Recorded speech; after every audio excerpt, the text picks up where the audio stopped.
Pese a todo su poder y riqueza, los Rothschild se hallaban impotentes y desesperados ante las patologías psicológicas, sobre todo cuando Charles Rothschild manifestó graves problemas mentales. De ahí que los Rothschild buscasen ayuda para curar a Charles, remitiéndole a diversos médicos y sanatorios antes de 1913, pues pensaban que sufría de ataques depresivos estacionales o de una profunda crisis nerviosa. En 1913, la rama austríaca de la familia Rothschild le pide consejo al psicólogo Sigmund Freud, quien ya les había ayudado en otras ocasiones, pero el caso de Charles Rothschild era clínicamente complejo y requería de su ingreso en un hospital psiquiátrico, ya fuera el sanatorio de Kreuzlingen o la clínica Burgosli. Ambos centros se encontraban en Suiza. El primero fue donde estuvo ingresado Friedrich Nietzsche y estaba dirigido por Ludwig Binswanger, discípulo de Carl Jung y amigo de Sigmund Freud, y el segundo estaba dirigido por Eugen Bleuler, maestro de Carl Jung en la praxis médica de la neuropsiquiatría. No obstante, los Rothschild continuaron consultando a otros psicólogos y médicos, pero la respuesta más frecuente fue que Charles debía ingresar en cualquier sanatorio de Suiza, donde los aristócratas e intelectuales europeos y norteamericanos acudían en busca de ayuda. Finalmente, en 1917, Charles Rothschild ingresa en el sanatorio Fuerza Vital, dirigido por el médico Maximilian Oskar Bircher-Benner, cuyo método de curación consistía en llevar una vida monástica y una dieta vegetariana. El sanatorio contaba también con el psicólogo Joseph Lange, discípulo y amigo de Carl Jung, quien le comentará al psicólogo suizo que estaba psicoanalizando tanto al escritor Hermann Hesse como a Charles Rothschild. Pero el caso del banquero le estaba preocupando, ya que el paciente presentaba graves síntomas psicóticos. Además, este sanatorio nutricionista no era adecuado para tratar este tipo de trastorno. Sin embargo, Joseph Lange desconocía los motivos por los cuales Charles Rothschild fue ingresado en ese sanatorio, pero los Rothschild tenían suficientes motivos. Entre ellos cabe citar que la familia Rothschild había considerado que los problemas de salud mental de Charles estaban relacionados con el estrés y la fatiga que generaba el sector financiero. Por otro lado, siempre priorizaban la casa Rothschild por encima de cualquier miembro de la familia, porque debían proteger su imagen pública como familia de magnates poderosos y ocultar la existencia de un Rothschild enfermo y débil, no solo frente a la opinión pública, sino ante las familias rivales del mundo bancario. Y por último, los Rothschild acudieron nuevamente a Sigmund Freud para pedirle consejo a la hora de elegir un sanatorio suizo, donde Charles pudiera recuperarse en un ambiente sano y natural, con el fin de desintoxicarse de la típica neurosis que sufrían las clases altas y adineradas. Si bien Sigmund Freud les recomendó el sanatorio de Bircher-Benner porque respondía a las exigencias de los Rothschild, además era un lugar de difusión del psicoanálisis freudiano y tenía la fama de lograr resultados positivos con patologías incurables, aunque el psicólogo vienés les advirtió que en caso de empeoramiento de Charles Rothschild debían llevarlo a una clínica neuropsiquiátrica, tal y como les había sugerido la primera vez. Así pues, la estancia de Charles Rothschild en el sanatorio se fecha entre 1917 y 1919, después de lo cual los Rothschild lo traen de vuelta a su mansión en Londres durante la Navidad de 1919 para que Charles retome su vida familiar y laboral. Su esposa y sus hijas pensaban que su padre se había curado, pero la madre de Charles y su hermano sabían que continuaba enfermo y aún así no siguieron el consejo de Sigmund Freud, de modo que no lo ingresaron en una clínica psiquiátrica. En consecuencia, entre 1920 y 1923, los Rothschild intentaron fingir que no pasaba nada con Charles y comenzaron a mirar a otro lado cuando la esposa de Charles les recriminaba su comportamiento, pues Charles presentaba constantes cambios de personalidad. A veces él era encantador y dulce, pero momentos después podía mostrarse distante e irascible. Experimentaba ataques de extrema grandiosidad y generosidad compulsiva, entregando todas sus posesiones a la persona más cercana.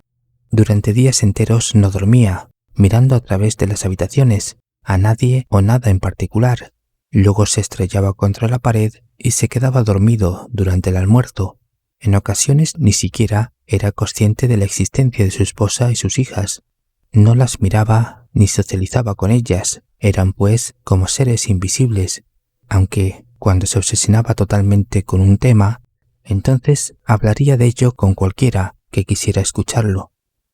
En la primavera de 1923, el ánimo de Charles mejoró un poco, pero durante una tarde de otoño, el humor de Charles se oscureció y el 12 de octubre se suicidó en el baño. El periódico The Times comunica que Charles Rothschild fue hallado muerto en su mansión. Las investigaciones indican que fue por una depresión que era conocida por la familia Rothschild, pero no era motivo de preocupación.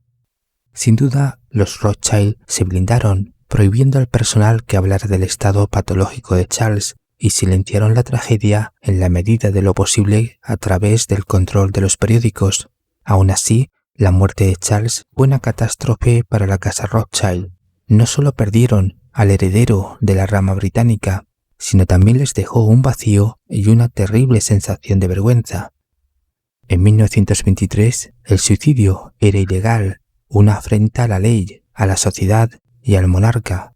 Por otro lado, el suicidio es un acto abominable que está prohibido por la Torá, ya que la destrucción consciente e intencionada de uno mismo implica la supresión de los rituales funerarios y la expulsión del Olam Haba, el mundo venidero que es perfecto y puro.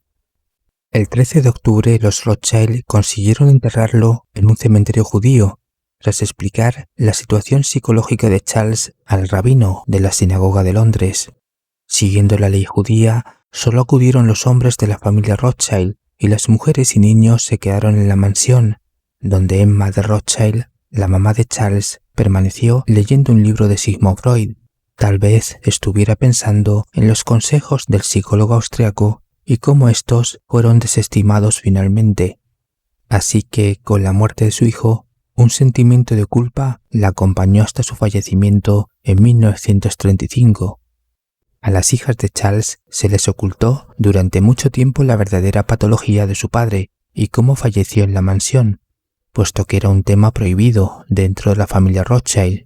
Por otro lado, Sigmund Freud logró una mayor reputación dentro de la familia Rothschild, quien siguió siendo su principal psicólogo en los casos de estrés, depresión, melancolía y ansiedad, ya que el historial psicológico de los Rothschild se puede resumir en estrés por especular en bolsa y por perder grandes sumas de dinero, en depresión por el fracaso político para conseguir un Estado judío y por las presiones del judaísmo internacional, y sobre todo en ansiedad, porque los Rothschild tenían dificultades para tener hijos, ya que para mantener el patrimonio de la casa Rothschild necesitaban herederos masculinos y ante la carencia de los mismos, las ramas italiana y alemana de los Rothschild se habían disuelto respectivamente en 1863 y 1901.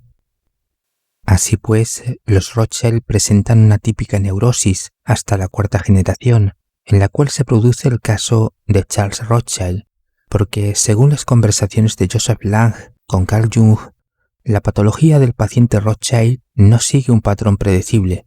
Los síntomas responden a una forma de esquizofrenia o de psicosis, donde el paciente se desconecta de la realidad. Su estado de ánimo es inestable, puede pasar de la euforia a la tristeza y combinar episodios maníacos y depresivos. Tal y como lo describe Joseph Lange, se podría decir que Charles Rothschild sufría una esquizofrenia paranoide o un trastorno esquizoafectivo de tipo bipolar.